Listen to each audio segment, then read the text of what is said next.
2부는 민도가 천도다. 지난번에 이야기를 했지만 조금 더 보충을 하겠습니다. 이 공자가 잘못된 말을 두 가지 했는데, 하나는 수리부작이다. 하나는 옹고지신이다. 근데 이 말 자체는 잘못된 게 아니에요. 수리부작이라는 것은 이미 주어져 있는 것 안에서 답을 찾는다는 거죠. 이게 구조론이에요. 이게 연역법이라고. 굉장히 좋은 말이에요. 근데 이게 이제 과대 해석되었어요. 과거 시험 답안할 때도 자기 생각을 쓰면 안 되고 옛날 고문에 나오는 걸 쓰라. 이건 제가 볼 때 공자의 말을 후대에서 엉터리로 해석한 거예요. 그러니까 이게 훈구학이 병폐라고 할 수 있는데, 공자가 돌아가시고 난 다음에 훈구학이 일어나서 무조건 옛날 것만 채택하고 새로운 건 다 버리자. 주나라의 봉건 정치로 돌아가자. 이런 주장을 했는데, 이게 누가 그런 소리냐면 왕망이 그래서 왕망. 그러니까 전한이 망하고 후한과 전한 사이에 이 쿠데타를 해서 집권한 왕망이 그런 개소를 했는데, 왜 이런 일이 생겼냐면 진시황이 분서갱유를 저질러서 유교의 책을 다 불질러 버렸어요. 근데 어떤 사람이 자기가 꼴방에서 책을 찾아냈다는 거야. 이게 바로 공자의 책이다. 그러니까 다른 사람이 너 지어냈지. 거짓말 하지 마. 네가 만들었잖아. 가짜잖아. 나는 그걸 다 외웠어. 막 이랬어. 그러니까 공자의 책을 다 외웠다는 파와 꼴방에서 공자 책을 찾아냈다는 파가 싸운 거예요. 그래서 자기들 유가들끼리 치고받고 싸우다 보니까 서로 디스를 해가지고 결국 훈구학이 생긴 거죠. 훈구학이라는 게 별게 아니고 서로 디스하는 거야. 서로 니는 수리부작했잖아. 네가 지어냈지. 네가 지어냈지. 거짓말하지 마. 뭐 네가 외웠다고. 네가 무슨 천재적인 암기력을 가지냐. 뭘 외워. 다 거짓말이지. 이러고 막 서로 치고받고 싸운 거야. 그래서 이게 다 진수양의 분석행위 때문에 일어난 거예요.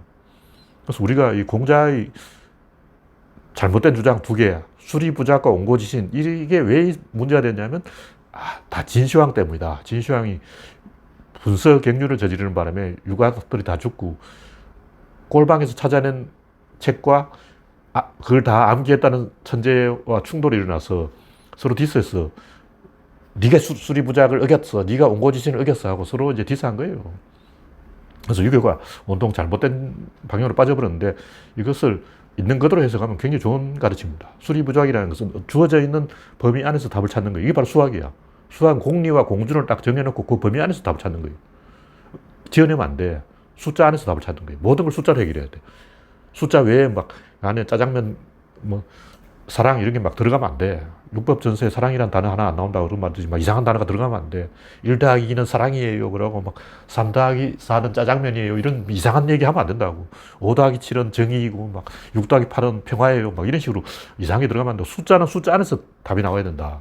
그게 수리부작이라는 거죠. 옹고지신도 고는 뭐냐. 옛날의 고가 아니고 원인이 고입니다. 원인은 항상 시간적으로 앞섭니다. 결과는 시간적으로 뒤지는 거예요. 원인은 과거고 결과는 미래라는 거죠.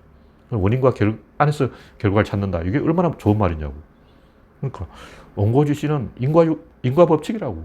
굉장히 좋은 말이에요. 근데 아까 얘기했듯이 분서갱유 때문에 유가의 책을 꼴방에서 찾아냈다는 사람과 다 외웠다는 사람이 치고받고 싸워서 나쁜 쪽으로 경쟁이 붙어서 훈구학이 득세하는 바람에 이렇게 된 거예요. 왕망이 다 망쳐놓은 거예요.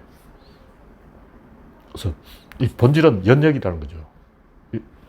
연역이라는 것은 주어진 바운더리 안에서 답을 찾아요. 전제 안에서 진술을 찾고, 정근 안에서 후근을 찾고, 그 범위 안에서 어떻게 닫힌 게 안에서 답을 끌어내야 된다는 거죠. 무슨 얘기냐면, 어떤 사람이 이제 먼저 와서 SH공사나 LH공사가 땅을 만들었어요. 불도저를 밀어서 이제 토지 구획을 정리한다고. 그 다음에 이제 건축 허가를 내서 건물을 짓겠죠. 거기다 백화점을 연다고. 그 다음에 거기 와서 백화점 입점을 해서 장사를 하겠죠. 그럼 마지막으로 고객이 그것을 장사를 하는 거예요. 그래서 일단 SH공사가 먹고 빠지고, 그 다음에 건축업자가 먹고 빠지고, 그 다음에 백화점이 먹고 빠지고, 그 다음에 입점한 가게가 먹고 빠지고, 마지막으로 소비자가 거기서 이득을 취하는 거예요. 이런 식으로 순서를 빠져줘야 돼요. 근데 안 빠지고 막 이게 뒤엉켜가지고 이 SH공사가 안 빠지고 뒤에 계속 이 앞뒤가 안 맞는 주장을 하면 굉장히 난맥상에 빠지는 그런 엉터리가 많은데, 실제로 이제 그런 일이 많죠. 그 입도 선배인데, 이 봄에 뿌린 씨앗 안에서 그 결과가 나와야 되는데, 이게 입도 선배를 잘못해버리면 저번에 무슨 사태가 있었죠. 그래서 파생 상품을 잘못 팔아서 중소기업이 한꺼번에 대멸망한 적이 있었어요. 뭔데 하여튼 사태가 있었어. 그런 식으로 원인과 결과가 뒤바뀌어서 엉망이 되어버릴 수가 있다. 그래서 차례대로 빠져줘야 되는 거예요. 그래서 군대라면 소대장이 뭔가 지시를 하고 그게 계속 있으면 안 돼. 빠져줘. 그 다음에 하사가 지시를 하고 빠져줘. 그 다음에 병장이 지시를 하고 빠져줘. 그 다음에 상병이 지시를 하고 빠져. 마지막으로 일병이 일을 하고 이등병은 배우는 거죠. 그런 식으로 한 명씩 빠져주는 구조를 만들어가야 이게 원고지신이고 수리부작이라는 거죠. 이게 후건이 정권을 치면 안 된다. 근데 우리가 주장한 논리는 대부분 그 반대입니다. 빠져주지 않아. 차례대로 빠져야 되는데 계속 지키고 있으면서 방해를 합니다. 그래서 우리가 관념적으로 이야기하는 자유, 평화, 사랑, 행복 이런 것은 문명의 결과지 원인이 아니에요. 근데 이걸 도취를 해서 행복해야 되기 때문에 행복하지 않은 거는 용서할 수 없어. 이런 식으로 결과를 앞에 놓고 이야기를 시작하는 거예요. 그래서 예를 들면 부동산 값이 오르면 이건 행복하지 않아. 이런 식으로 이야기하는 거예요. 부동산 값이 오르는 것은 자본주의 자체의 원리지 그거하고 상관없다고. 사람이 행복하고 불행한 것은 하고 상관없는 거죠. 그래서 이 논리적으로 접근하자. 그래서 천도와 왕도, 정근과 후건, 전제와 진술, 명사와 동사, 원인과 결과, 시작과 종결, 머리와 꼬리, 사단과 칠정, 음양과 고행, 영혼과 물질, 온고와 지신, 수리와 부작, 양반과 상놈, 밝음과 어둠 이렇게 대립되어 있는 두 가지가 있는데 이 둘 중에서 하나가 우세하고 하나가 열등하다 이렇게 보는 게 이원론이고 그게 굉장히 위험한 태도라는 거죠. 그게 이 퇴계의 성학십도에 나오는 그 음양오행, 다시 말해서 음양이 오행을 지배한다. 그걸 보다서 사단이 칠정을 지배한다. 사단은 인의예지고 칠정은 희로애락 애호욕인데 감정이라는 거죠. 인의예지가 감정을 지배한다. 음양이 오행을 지배한다. 이거 태도하는 개소리인데 전혀 근거 없는 이야기입니다. 이게 굉장히 위험한 얘기인데 결국 인의예지가 내 머리에 꽉 차 있어. 여기 보면 인도 들어있고 이도 들어있고 애도 들어있고 지가 들어있어. 그 쌍놈들은 그게 없잖아. 쌍놈들은 그냥 희로애락 애호욕밖에 모르지. 쌍놈들은 칠정에서 지배되는 사람들이고 양반은 인의예지에서 지배되는 사람. 그 양반이 상론보다 위에 있는 거예요. 그게 퇴계의 주장이죠. 굉장히 위험한 사상이에요. 근데 율곡은 그런 거 없어. 율곡은 그냥 선비들 한 곳에 성균관에 모아놓으면 저절로 답이 나온다는 거예요. 그게 구조론이에요. 진보가 올바른 길을 가려면 진보 숫자가 늘어나야 됩니다. 진보 숫자가 늘어나려면 지자체를 이기면 돼요. 지자체 선거에서 이기면 각 구청, 구의원, 시의원 이런 단체장, 구청장, 시장 이런 데 이 민주당이 다 들어가 있기 때문에 숫자가 많아서 안정된 항해를 하는 거죠. 정의당은 숫자가 적기 때문에 콩가루 집어야 되는 거예요. 숫자가 적을수록 더 분열합니다. 우리가 생각하면 숫자가 적으니까 똘똘 뭉쳐야 되는 거 아니에요. 숫자가 적으면 대분열이 일어나요. 통제가 불가능해진 거죠. 그래서 이원론이라는 게 영혼에는 육체가 따라붙는다. 빛에는 어둠이 따라붙는다. 음양에는 오행이 따라붙는다. 사단에는 칠정이 따라붙는다. 이런 식으로 생각하는 거예요. 그래서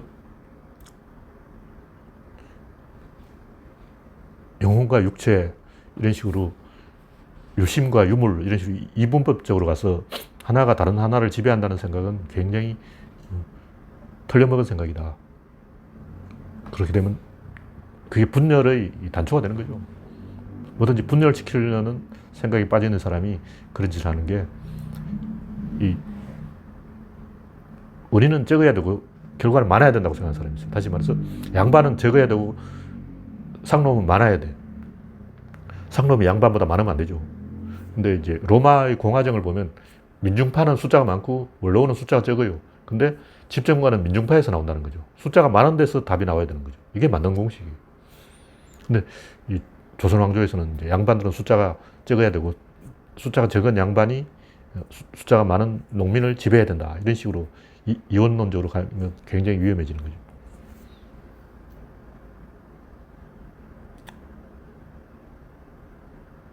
그래서 제가 하는 얘기는 뭐냐면 퇴계나 그 양명학의 왕수인 또 나름대로 상당히 구조론적으로 접근하려고 노력을 했어요. 뭔가 구조를 만들어 보려고 한 거야. 다시 말해서 구조를 보면 항상 이 세 개가 있는데 하나는 축이고 요 대칭이 있다는 거죠. 축이 대칭을 지배합니다. 그러다 보니까 요게 양반이고 요게 상놈이구나. 그래서 양반이 상놈을 지배해야 되구나. 이런 식으로 이제 구조론을 잘못 해석해 버린 거죠. 구조론을 잘못 배우면 굉장히 위험해져. 그래서 제가 노자를 비판한 이유가 뭐냐면 노자의 도덕경이 상당 부분 구조론하고 맞아떨어지는 부분이 있어요. 그래서 이 구조론적인 감각이 좀 있는 사람이 도덕경을 보면 이게 구조론이네.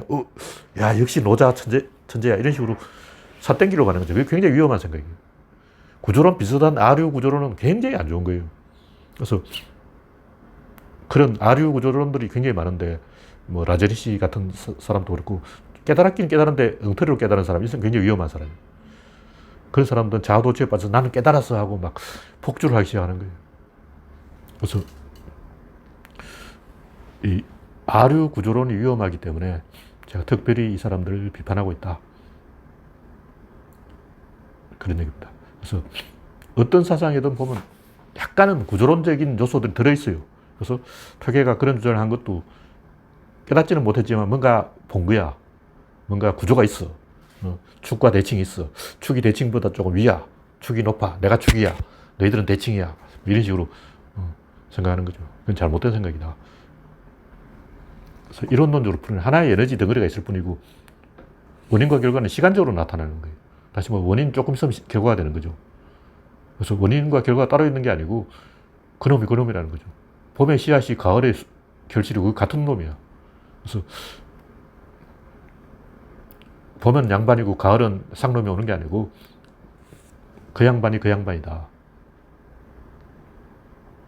그래서 이 원인과 결과를 이분법적으로 생각하는 사람들은 우리는 원인에 주목해야 돼. 원인은 인이 예지야. 그러면 인과 이와 예와 지를 키워야 돼. 그러니까 도덕을 키워야 돼.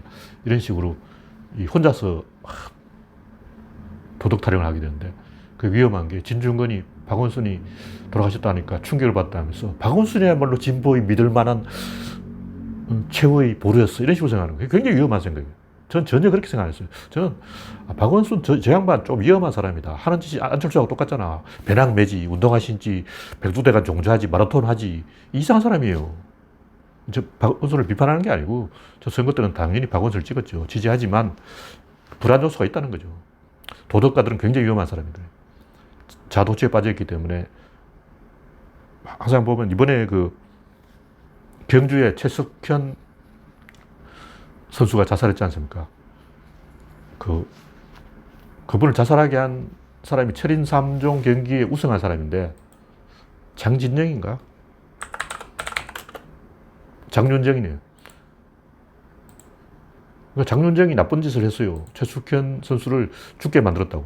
그럼 장윤정은 왜 그랬을까? 철인 3종 경기라는 것은 거의 죽음의 턱 밑까지 가는 스포츠예요. 철인 되어야 돼요. 하루 종일 수영을 하고, 그 다음에 사이클을 하고, 그 다음에 달리기를 해야 되는 거예요. 근데 이 세 가지 근육이 다 다른 근육을 쓰는 거예요. 수영할 때는 다리를 쓰면 안 돼요. 계속 팔로만 수영을 해야 돼요. 사이클을 할 때는 이 다리 앞부분만 써야 돼요. 요 근육만 써야지 요 뒷근육을 쓰면 안 돼요. 요걸 쓰면 마라톤을 못 합니다. 그래서 철인 3종 경기는 세 개의 근육을 쓰는데 세 개의 근육을 다 따로 써야 돼요. 근데 이제 장윤정 선수 딱 보니까 다른 선수들이 막 종아리 근육을 쓰고 막 사이클 주법이 안 맞다는 거죠. 내가 그렇게 안 가르쳤잖아. 발끝만 쓰라고. 종아리 쓰지 마. 이렇게 가르쳤는데 보니까 종아리로 사이클을 막 페달을 밟고 있더라는 거죠. 그러다 보니까 뭐가 문제냐면 자기는 엄청나게 고생을 했어요. 그야말로 죽음 직전까지 가도록 실제 죽을 뻔한 적도 있었어요. 죽다 살아난 사람인데 나는 죽다 살아났으니까 너희들도 한번 죽어봐. 이런 식인 거야. 제가 김성근 감독을 옛날부터 비판한 이유가 장윤정 선수하고 김성근 감독이 뭐가 다르냐고. 그러니까 옛날 프로야구는 그 막 장훈 선수도 하루에 공 300개 던지다가 어깨가 나가고 그 죽을 고생을 한 거예요. 그 PL 학원고가 일본에서 유명한데 엄청 깡패 집단이야. 반깡패야, 반깡패. 그래서 그 요미우리 자이언츠 말고 그 오사카 무슨 한신 타이거즈인가? 그 PL 학원고가 일본에서 유명한 폭력학교예요. 폭력학교. 줄바타 학교라. 거기서 뭘 배웠겠어요? 사람 패는 걸 배운 거야. 그래서 하여튼 PL 학원고에 제일교포가 많기 때문에 제일교포는 사람 패는 애들이다. 깡패다. 이런 분위기가 일본에 이제 나쁜 인식이 심어진 거예요. 그래서 한화 쟤들은 좀 패야 돼. 쟤들은 안 되는 애들이야. 쟤들은 굴려야 돼. 이런 식으로 생각하는 것은 차라리 프로야구를 포기하는 한이 있더라도 그런 식으로 사람을 패는 짓은 이제는 그만해야 됩니다. 아직도 그런 식으로 패가지고 뭐 된다고 생각하는 굉장히 위험한 생각이에요.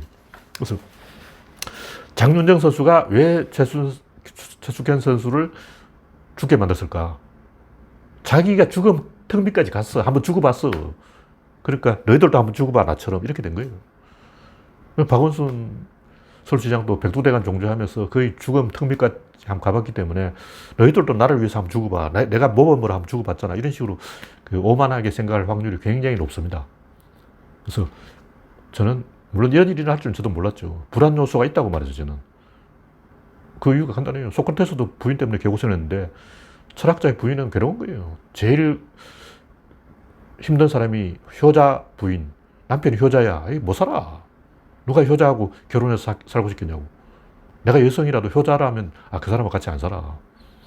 근데 남편이 성인군자야. 큰일 났어. 어쩌라고. 전 재산을 사회에 환원해버려. 부인 입장도 생각을 해봐야 돼요. 그런 식으로 중용에서 벗어난 극단적인 행동을 하는 사람을 우리 사회가 박수치고 막, 와, 대단해. 그러고 막 밀어주고 막, 이건 굉장히 위험한 생각이고, 이제부터라도 중용의 도를 발휘해서 사회적인 상식과 상규에 어긋나는 짓은 설사 그게 도덕이라도 권장하면 안 됩니다. 너무 지나친 도덕가, 뭐 지나친 엄격주의자, 지나친 순결주의자, 지나친 진보 외골수 이런 사람들은 위태로운 사람들이에요. 그래서 극단적인 행동을 할 위험이 있다. 사회적인 상식과 상규를 존중하자. 그리고 다수파를 만들자. 숫자가 늘어나면 내부에 밸런스가 생기고 축이 생겨서 저절로 구조가 안정됩니다. 그래서 저절로 도덕이 생겨나요. 그래서 이 부르주아의 도덕률이 원래 없었어요. 원래 부르주아 도덕, 뭐 에티켓, 매너 이런 거 하나도 없었어요. 이게 18세기에 생기는 거예요. 18세기에 그 산업화 초기 단계에 들어서면서 프랑스에서 그 영국 런던에서부터 이제 기술자들이 많이 프랑스로 넘어와서 프랑스 북부 지역이 공업화되면서 돈 번 부르주아들이 생기면서 도덕이 생기는 거예요. 그때부터 부르주아들은 뭐 에티켓이니 뭐 매너니 음식 먹을 때 쩝쩝하고 소리 내면 안 된다 그러고 막 별별 희한한 에티켓을 다 만들어낸 거죠. 원래 그런 거 없었어. 원래 유럽 사람들 맨손으로 막 먹었어요. 숟가락, 나이프, 포크도 없었어. 그때부터 갑자기 막 우리는 화장실을 수세식으로 써. 그러고 막 너희 아시아 사람들은 더러워. 그러고 막 인간 차별을 하기 시작한 거예요. 왜 그렇게 됐냐. 숫자가 늘어나요. 그런 거예요. 숫자가 적으면 도덕을 안 지켜요. 자연인들처럼 혼자, 산속에 혼자 살면 도덕을 지킬 이유가 없죠. 혼자 사는데 무슨 도덕이야. 그래서 이 극단주의를 지향하고 중용에 입각해서 균형 감각을 가지고 다수파를 만들어내면 저절로 도덕적으로 사회가 변하니까 거기에 우리의 희망이 있다. 이런 말씀을 드렸습니다. 오늘은 13분이 참여해 주셨군요. 참여해 주신 분은 감사를 드리고, 어제 이 이야기 너무 많이 했어요. 얘기거리가, 소재거리가 고갈되어 있기 때문에 오늘은 42분인데 일찍 마치겠습니다. 참여해 주신 분 여러분 감사합니다.